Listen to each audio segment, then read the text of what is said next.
Welcome to YouTube channel Roni Biswas official. বন্ধুরা, পাহাড়ের গুহা থেকে বেরোনোর পর থেকে মানে বেরোতে বেরোতে গিয়ে মানে সামান্য একটু এগোতেই মানে এত হাঁপসাই গেছি যে বাধ্য হয়ে একটা পানি কিনলাম। এখন বসে বসে পানি খাবো। তো পানি খাওয়ার ভিডিও না, আসলে সিচুয়েশনটা বোঝানোর জন্য।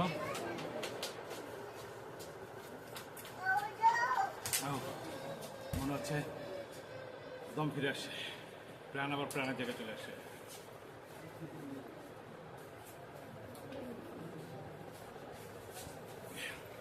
এক লিটার একটা পানি 30 টাকা দাম, 40 টাকা নিল।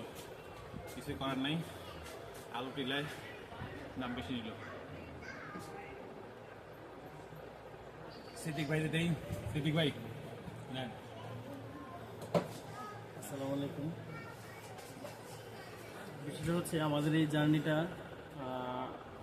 ভালো মন্দ মিলেই, তো আমি মনে করি যে সমস্ত জার্নির যে একটা ক্লান্তি ভাব, যদিও আমরা নিজেরাই ক্লান্ত হয়ে গেছি, এই আলু টিলার এই গুহার ভিতর দিয়ে আসে সেই জার্নির ক্লান্তিটা চলে গেছে।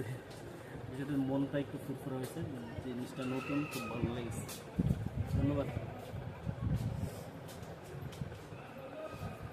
যদিও আমরা আগেই জানতাম, বিশেষ করে আমি আগে জানতাম যে এখানে একটা গুহা আছে, আর এই গুহায় টর্চ লাইট বা মশাল এরকম টাইপের জিনিস নিয়ে উঠতে হবে।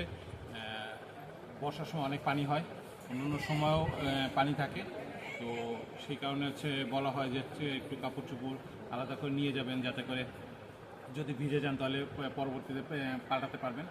তো আমাদের কোনো প্রস্তুতি ছিল না, আমরা না নিয়ে গেছি টর্চ লাইট, না নিয়ে গেছি মশাল, না কাপড় চোপড়।